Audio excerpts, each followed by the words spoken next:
Good evening, everyone. Good evening. Can I have your attention, please? My name is David Ansara. I'm with the Free Market Foundation. Can I have your attention, please? We're about to start. Okay. Well, thank you, everyone, for attending this evening. Tonight is a very special occasion, and thank you to everyone who has joined us here at Innovation City. I hope that you are enjoying the hospitality. This is a fantastic venue and I think a very appropriate space, and thank you to the providers of this venue. So we are very privileged to also be live streaming this event, so we are going to be making this available to all of our Free Market Foundation subscribers around the world, so thank you to everyone who has joined us online as well. And the reason that we are here tonight is for a very special occasion. The Free Market Foundation has, amongst its many activities, an ad hoc award, which we established many years ago to really shine a light on those in South Africa and abroad who are doing extraordinary things, ordinary people doing extraordinary things, but who may not necessarily be achieving the recognition and the acknowledgement of that, which we as the Free Market Foundation, as a think tank, a non-profit organization dedicated to promoting individual liberty and freedom in South Africa, we think it's very important to recognize those people who are the builders, those who are contributing to the solutions to some of the more intractable problems that are facing South Africa. So, established in 2021, the Unsung Heroes Award is bestowed upon those who have made notable contributions to the cause of individual liberty and limited government in South Africa and abroad, with little or no acknowledgement. And whether these unsung heroes are conscious of their service that they are rendering to the cause of liberty, or whether it is a necessary byproduct of their work, is no factor. And you will note that the award is called the Gail Day Unsung Heroes Award. Now, Gail Day was a long-time administrator and former executive manager at the Free Market Foundation. She retired earlier this year in February after being involved with the Free Market Foundation since 1987. And for those of you who knew Gail, we felt that this was a very appropriate award to name after her. It is in recognition of her tireless dedication to managing the administrative machinery of the foundation, mostly behind the scenes. She was not one to seek out the limelight. And so we at the Free Market Foundation named this award after her. And the award's logo, as you will see a little bit later, is that of a cyclist pedaling uphill, which not only recognizes Gail's passion for cycling all across the world, which is what she's currently doing, but also her relentless hard work in advancing the cause of personal freedom, private property, and limited government. So tonight's award is going to be bestowed upon the founders of EskomSePush, Dan Southwood-Wells and Herman Maritz. And we're very delighted to have Dan joining us as our special guest of honor to receive the award in person. My understanding is that Herman has some other very pressing engagements in Paris, which I believe includes watching the Rugby World Cup, which I think we're all very jealous of. I'm so sorry that he couldn't be here, but that is an entirely valid excuse, I think. So I think the EskomSePush app needs no introduction. Anyone sitting here or watching at home in their pocket has their mobile phone, and I bet you that they all have EskomSePush downloaded there. It has become a permanent feature of our lives. Unfortunately, so has load shedding. But I think this is a very apt example of how the private sector, by deploying technology, know-how, and expertise, can actually help to mitigate some of the problems that arise from state failure and the diminishing capacity of the state. And I think what this has helped to do, I think, is very important, because it has provided information and transparency. And I think in a complex market economy, all players within the economy need that level of knowledge and insight into how this critical resource of energy, how available or unavailable it is, so that they can mitigate in their own business planning and start to provide solutions themselves. So I think EskomSePush is a critical service. It's not a panacea. It doesn't mean that we won't solve load shedding necessarily through EskomSePush, but we can help to mitigate some of the downside risks of that. So I am going to hand over to Dan, but before I do so, I just wanted to provide a bit of background information on him for those of you who don't know. He is a chief technologist and engineering specialist. After graduating with an MSc in computer science from Rhodes University, he then spent time as a product development specialist at Telkom before directing the systems and product architecture at Transact Secure Gateway. He then served as engineering director at Takealot before assuming the role of chief technologist at Superbalist, an online retailer. And then together with Herman and Maritz, Dan then co-founded the app EskomSePush, which we're here to celebrate today. But I think what's very interesting about Dan is that, unlike we at the Free Market Foundation, he didn't necessarily set out with an ideological or a political mission. But as I stated in the introduction, I think this idea of advancing liberty, whether consciously or by indirect implication, I think Dan is a very interesting example of that how promoting openness and more transparency in the system has actually helped to achieve greater levels of economic freedom for all South Africans, and that is what we wish to celebrate today. And I think there are so many examples in South Africa of private organizations and civil society movements that are essentially from the bottom up solving some of the problems that are emanating from the center. So we at the FMF are big proponents of decentralization. And if you look around you, there are a multitude of problems that are being solved through individual action and private actors. So whether it's discovery, filling potholes, or providing firefighting services, whether it's a group like AfriForum providing security in rural areas, Sakelicha, the business community, they are providing private mediation and arbitration services, so taking pressure off of the courts, which are inundated with commercial and other disputes. So what we're seeing is, and I think many people despair at the state of destruction that we see. Many state functions are collapsing, and that obviously has a lot of negative externalities. And the failure of Eskom, I think, is a very notable example of this. But what is filling the void that is left by the failing state is potentially a new order that can be created. And I think that is very encouraging and very exciting, actually.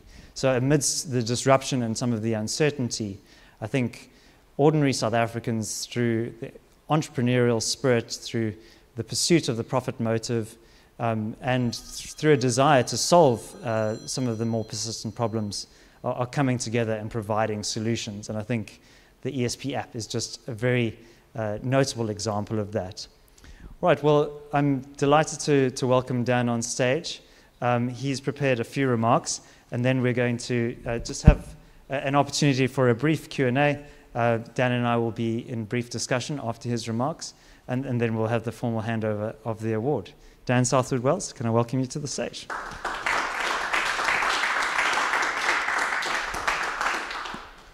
Cool, thank you, David.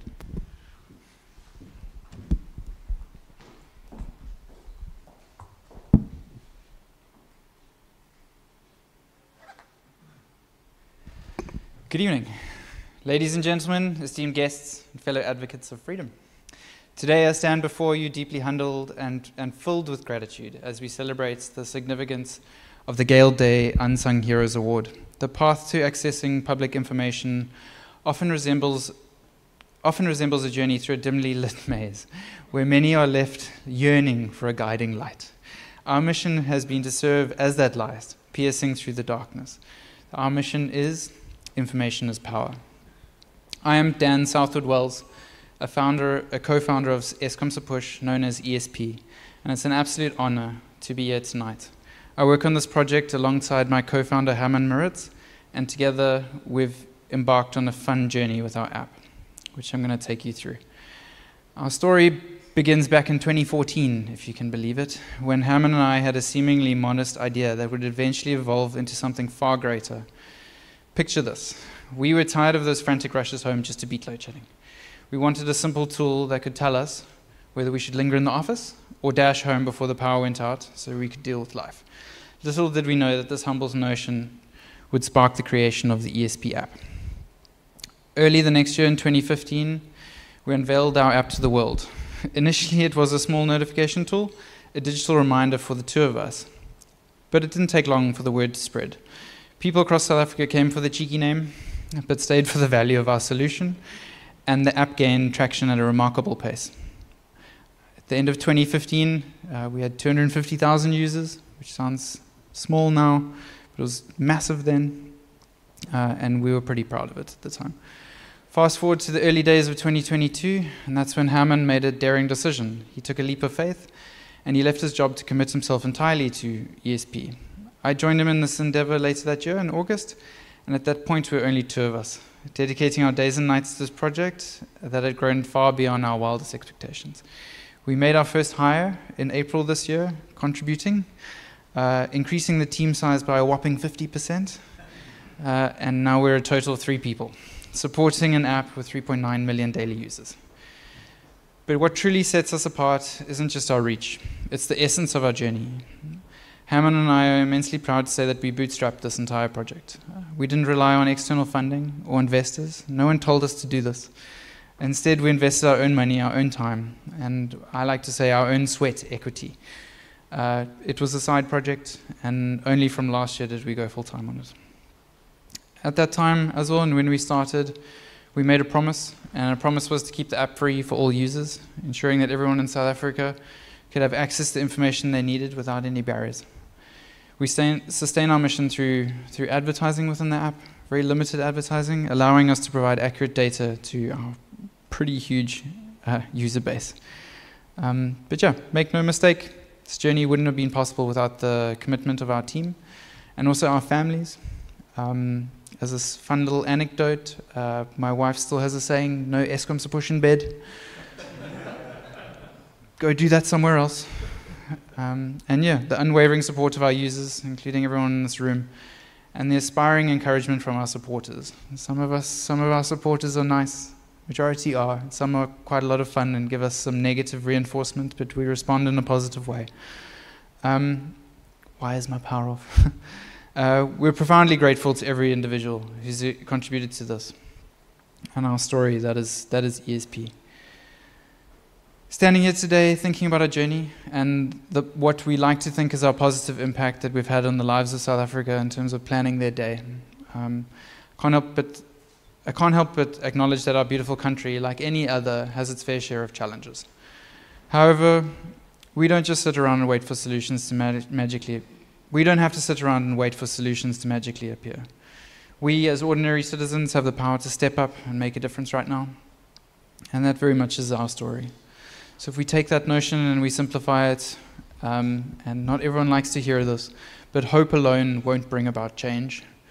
It's a call for all of us to step up, to unite, and face these challenges head on. We don't even have to be experts in that field. All it takes is passion to make things better. So let's come together, get our hands dirty, and just like Gail, keep moving forward, and each of us contributing to a brighter future within South Africa. And yeah, once again, express my heartfelt thanks to the Free Market Foundation for this amazing honor. We share this recognition with every South Africa who strives for a brighter and more prosperous future. Thank you.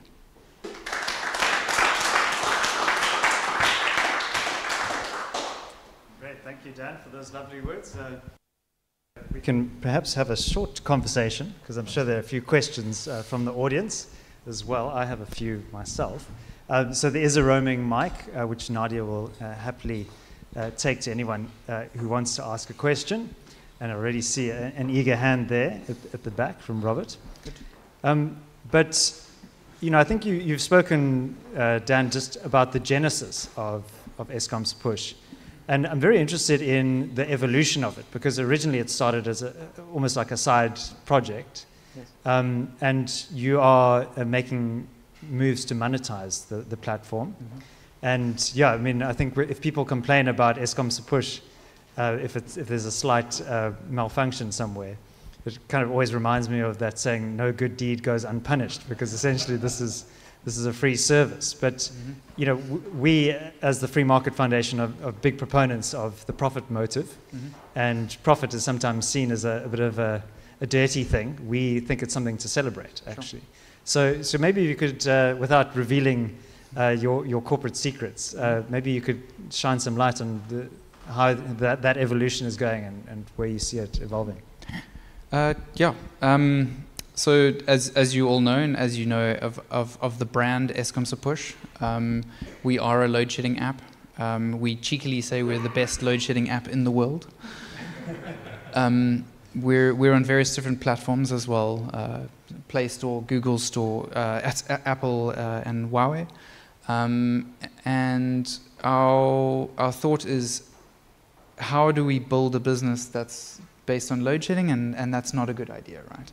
Because if you're building your business on something that is not sustainable, which is load shedding in theory, then you're not setting yourself up for success going forward. So you'll see within the app we're actually somewhat changing our brand. We don't necessarily refer to ourselves as EskomSePush as often as we used to. We're pivoting to the brand of ESP, still keeping the same logo. And the sense behind that is information is power. So we know with load shedding, if we can give you the right information at the right time, you can plan your lives, not just your family, but you can do things within your community, your business, etc. So are there things outside of load shedding that we can give you information on in a timely way that you can also plan around? And that's where we're transitioning to. So we're looking at becoming more of a publisher over time, and as you'll see within the app, there's more publication of news and short and partial news, and also things like outages that are happening within your neighborhood. So we initially created Ask My Streets within the app as a way to stop people from emailing us, because we were just two people, and you would email us and you'd say, my power's off. Why is my power off? And then you would email us again in 15 minutes and say, oh, don't worry, it came back on. And instead of doing that, just tell your neighbors, because we don't know why your power's off, but maybe one of your neighbors does. So that's why we created Ask My Street. And we saw with Ask My Street, instead of just having unstructured conversations, potentially we could add some structure in there as well. So some municipalities are better than others in this light, in that they release structured information, whether it's publicly on their websites or whether it's on Twitter or Facebook. And we process some of that and we push it through our app so that you can get it within your neighborhood. And we use Ask My Street and also within some of the load shedding features to say, oh, did you know, David, actually there's electricity maintenance happening on Saturday. So when it goes off, you'll be aware and you can plan for that as well. That's our current plan. And that's what we're currently experimenting with at the moment. Yeah, and I suppose what you have there is a platform, and you also have the network effects that so many users have this platform on their phone. And so you can be agnostic about what kinds of information you have on there, right, without deviating too much from the original purpose of the app.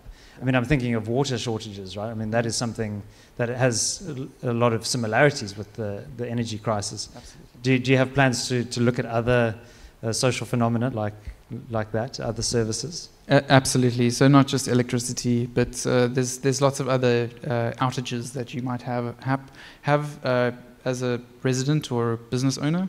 So within your area, there's planned or unplanned outages, and that could be anything. Municipal, could be infrastructure, electricity, water, it could be internet. It could be, something that's environmental that's maybe happening in your area as well. So we could look at weather, we could look at air quality, we could become an aggregator of information and geographical specific information. So what we see nowadays is, I was telling someone in the audience tonight, I was in an elevator earlier and I had a chuckle when someone picked up their phone and right next to a very popular messaging app is ESP. And I was like, oh wow, in the morning what you do, you check the weather and you check ESP and you go on with your day. And if we can do that for other things without overburdening you with information, similar to how we do EskomSePush, then we win. So if we can let you know without bombarding you with information, say, oh, just by the way, there's electricity outage that's coming on Sunday, and you can plan around that, you can deal with it. But if we tell you about too much information, you're just going to delete the app and move along. The funny thing with EskomSePush is we have a significant audience. So we 8.5 million users with 3.9 million daily active users, which is significant. And when we launch features, sometimes we see only 10,000 people use it. And we often use terminology like that. We say, oh, only 10,000 people used it. And if you think, if you had to launch something from zero, that's huge. But from our perspective, it's tiny. So we want to do something at scale. Yeah, and I think what ESP does is remove information asymmetries, right? I mean, at the moment, Eskom knows what its load shedding schedule is. It knows what its maintenance schedule is. It knows where it's losing capacity. But millions of South Africans don't, and ESP bridges that gap.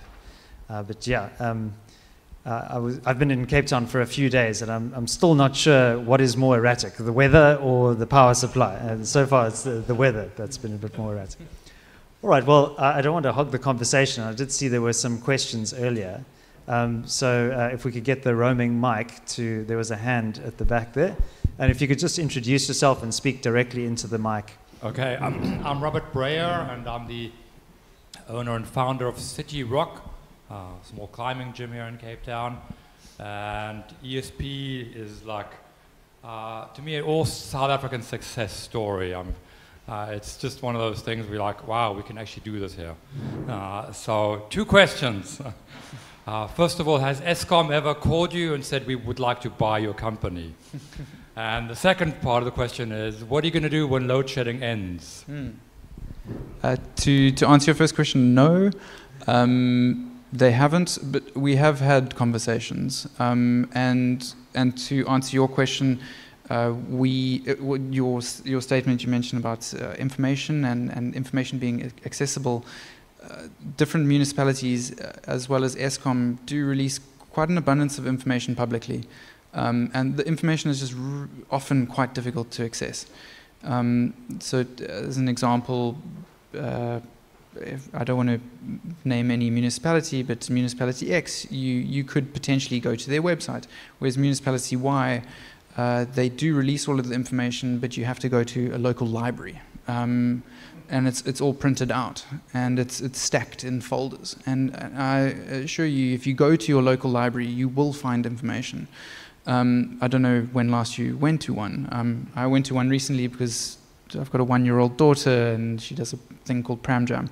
But so yeah, there's a lot of information out there, and we make it better. So we have spoken to municipalities as well as Eskom, and in a friendly manner, in a non-contract, and as a member of the public, to help provide information publicly that can be more accessible for us and more accessible for everyone in South Africa. So no secret handshakes. We operate fully in the public. And then secondly, yes, how do you build a company that's based on load shedding? How do you make it sustainable? Because load shedding is going to go away.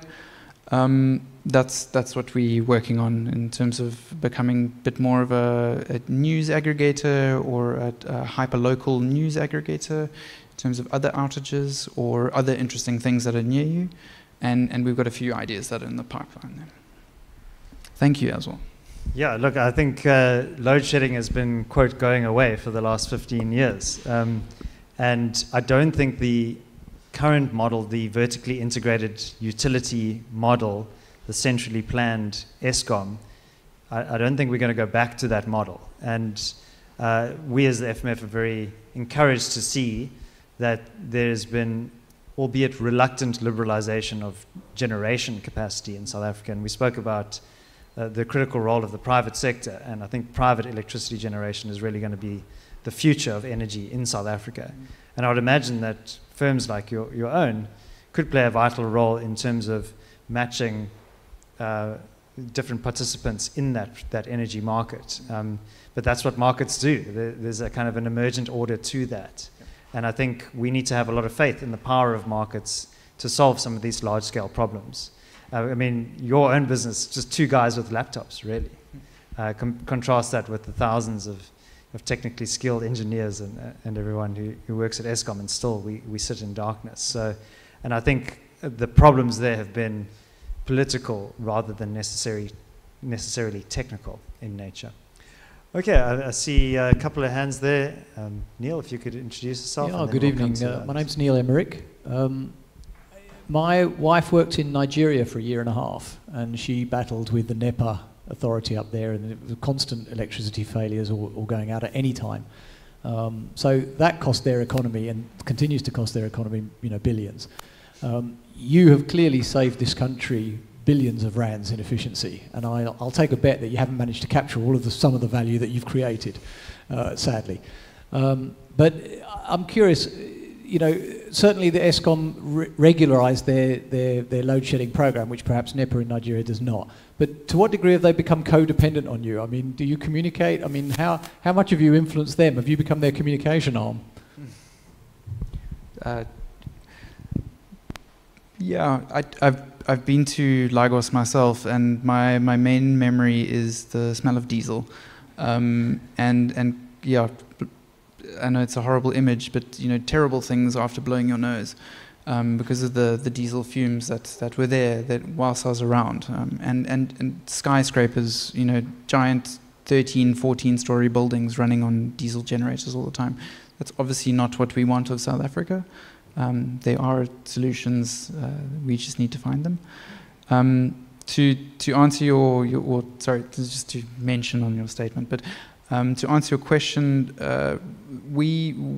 that's why we have those friendly conversations. We are aware that we soften the blow to municipalities' call centers and contact centers and outage notification channels.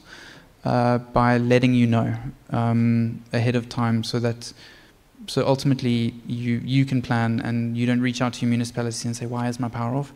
You can look at ESP and say, oh, I know why my power's off. It's because of load shedding or some other outage. I was making a joke about it earlier, and that's sometimes, and not that this has been brought up by a municipality or Eskom, but if in 2018, 2019, when load shedding came back, we weren't necessarily ready for it from an infrastructure perspective, because in 2015, when we had the app, we were good for 250,000 users. And 2018, we rebuilt the app. I rebuilt it for fun over a couple of weekends at my mother-in-law's house to learn a new technology, Flutter. And surprise, one day I got a notification, load shedding, and I was like, oh, fucking thing's broken. My language, and I looked and I was like, oh, it's load shedding, and overnight we went from 0 to 2.5 million users. I think it was December 2018, and we, I was working at a big blue e-commerce retailer, and it was Black Friday at the time, and I said I can't deal with load shedding and Black Friday at the same time, but yeah, that was the time, But yeah, we ultimately soften the blow. you can scale technology. It's very difficult to scale humans. So a lot of municipalities, including and Eskom as a provider itself, they've got contact centers that deal with customer complaints. And you can't quickly go from 400 people to 400,000, whereas from a technology perspective, you can. You can go from no users to 2.5 million users overnight, and you can deal with that spike, and then tomorrow it can go away, and you don't need to deal with that next problem, you know.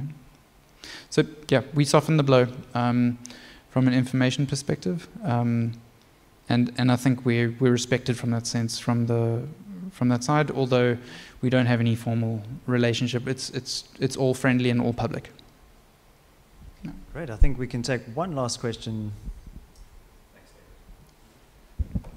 Thanks, David. Dan, great to meet you, and I think I probably speak on behalf of the whole of South Africa in thanking you. I think we've heard the kind of clear message and really the opportunity cost that South Africa's had, but what you've brought in terms of kind of financial gain to ordinary South Africans, but just the kind of convenience factor and just understanding what's going on. My question to you would probably be to say, if you think, or put the hat on as either an innovator or a technologist, or even as ESP as an organization, are there any kind of major kind of ups or downs that you're willing to share with us in this journey? I mean, is it, you know, any regrets, or is it something that is just fundamentally just part of who you are now and you know, drives you forward? Yeah, so if I think of, so we've been working on ESP for a number of years. We started in 2014. In 2015, we registered a company, and we've which is called Well, which is a play on my surname, and we've built some values ultimately, and one of them is, you know, is fun. So be fun, you know, remain on brand. As long as you're having fun, then it's good. So it's not, you know, business at all costs, or strike a deal because there's money there. It's, you know, if it makes sense and you can sleep well at night, then do it. So yes, we've helped a lot of people and companies with efficiency, and we've probably missed a lot of opportunities there. We've had a lot of conversations there as well, and a bunch of them were not fun, so we didn't do them. And another one of our values is always, you know, remain experimenting, like experimentation. Move fast, fail fast, build things, don't be attached to it, iterate, change your solution often, and do it while listening to your users. So don't build something for someone because you think it's going to help them. Go and speak to that person, go and speak to that community and say, what will solve your problem? And then build something for that, and then go, oh, they don't like it, and then make it better, because there will be, you know, things to improve. So yeah, like there are challenges and there are problems everywhere. Just immerse yourself. If you're passionate about something, there's an opportunity there. Wherever there's a problem, there's an opportunity for a business to come in and solve it, and do it in a way that the community will accept it as well. So sure, you know, profits at the end of the day, but your community will lift that company and say, yeah, this company actually solves my problem, and I would like to support them, because they have specific values, they have a specific mission that I support, and it's, you know, it's for good, and I like that company and I'll support them. So, you know, I know I'm rambling, but there's opportunities everywhere. I don't even know if I answered your question, but let's chat afterwards. Yeah, so I think we often speak in South Africa about the energy crisis, and that word has a lot of negative valence to it. Something like it's a terrible catastrophe like a tsunami or an earthquake that's coming at us and there's nothing we can do about it. But actually, I think we should start using the term energy opportunity, because there's just so much that we can do to turn our circumstances around if we deploy the right resources, the right technology, and the right willpower, as you gentlemen have done. So from my side and the Free Market Foundation, just want to say a very special thank you to you, Dan, Southwood-Wells, as well as Herman Maritz in his absence, for creating this fantastic product. And I'd like to call on director of the Free Market Foundation, Themba Nolachungu, to give the vote of thanks and also to hand over the award to Dan on behalf of the Free Market Foundation. Thank you, Themba.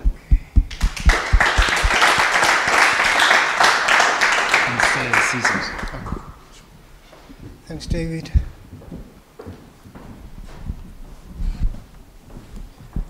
Okay, I'll speak from here.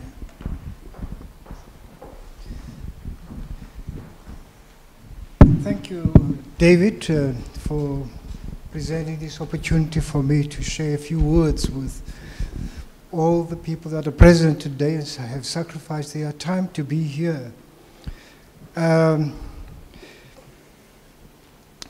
Let me acknowledge the fact that we have in our midst one of the two outstanding entrepreneurs and who are doing so much for the country and who have yet to do even more for the country. But before I move on, let me just ask a question, and that is, when you introduce yourself to people and you say what your business app is, does that generate a smile, a naughty smile or something? It's a two-pronged response. EskomSePush. It brings happiness and sadness at the same time. Oh, okay, thank you very much for that. I'm very pleased about the fact and proud of it that we have launched this award named after a great person, Gail Day.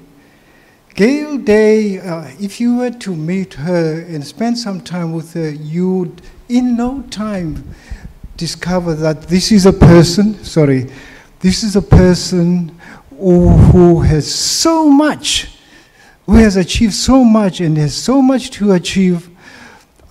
I could talk for a whole hour, even up to the next day and the whole week to talk about Gail. But let me just say a few words about her. In some of our most challenging times as the Free Market Foundation, Gail was right at the center. She was the glue that held the Free Market Foundation together and inspired it. She was the person who persevered. She was the person who was on the receiving end of some ad hominem remarks emanating from malicious people.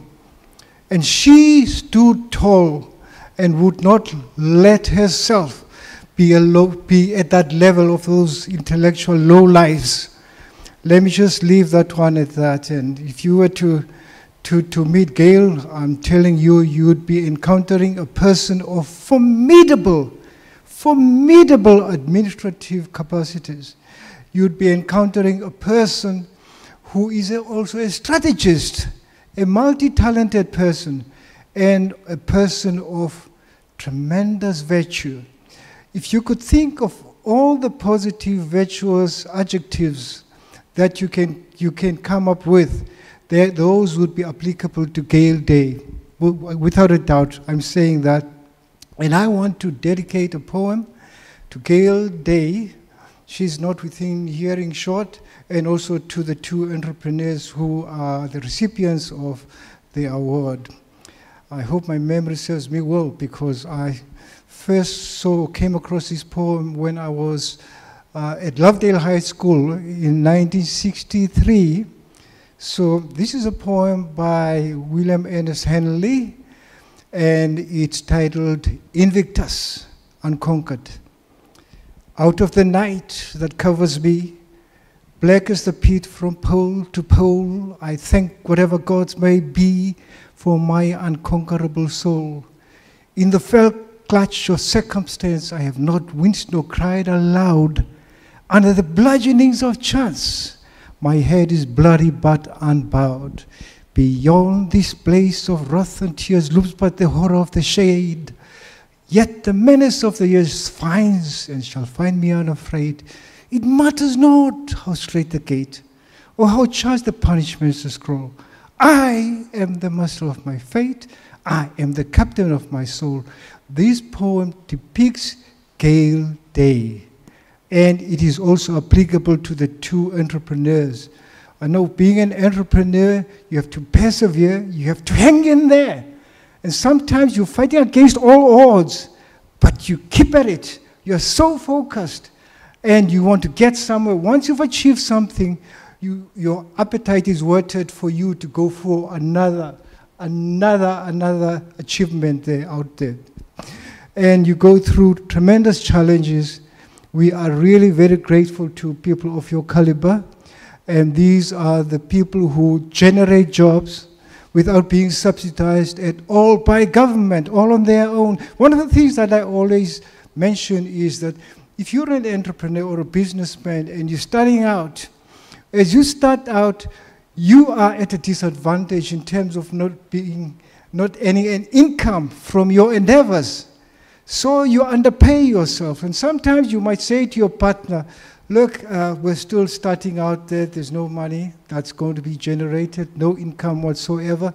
And when you employ a person, you still take an income that is less than that person that you've employed. So you exploit yourself as a businessman starting out. You really do. And it's not really quite good for the family at home, because you can imagine your wife saying to you, or your husband or your partner saying to you, when are we going to get the money? Because there's that dress that I wanted you to buy for me. When is the money going to come through? And that is the kind of person that you are, which the country needs very, very much. And now I will just share 2 lines from a poem by Thomas Gray that I think really is applicable to entrepreneurs of your caliber, starting out on their own and sometimes failing, and in some cases not written about, forgotten about, the unsung heroes. This poem by Thomas Gray, there are 2 lines that are a favorite of mine, and again, I hope my memory serves me well. And it goes as follows, and I quote, "Full many a gem of purest razor in the dark, unfathomed caves of oceans bare. Full many a flower is born to blush unseen and waste its fragrance in the desert air." Thank you very much. Hero to you.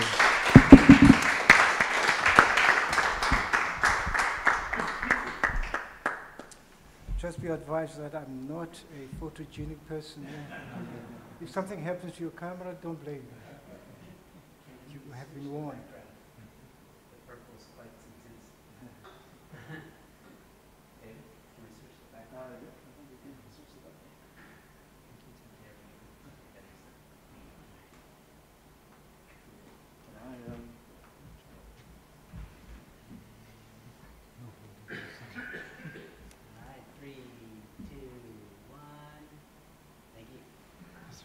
One more, please. I want to hold this man's hand. And I will wash it tomorrow.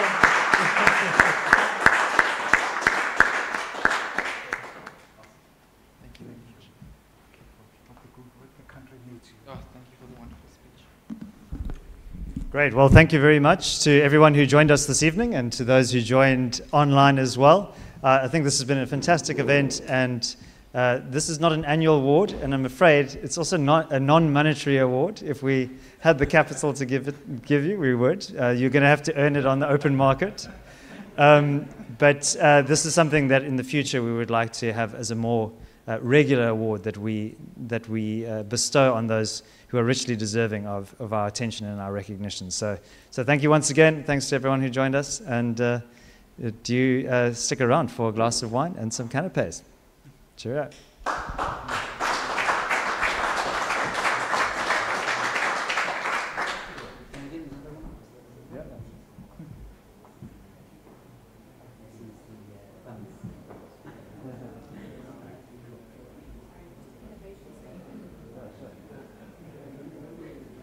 Cool. Thanks, Dan.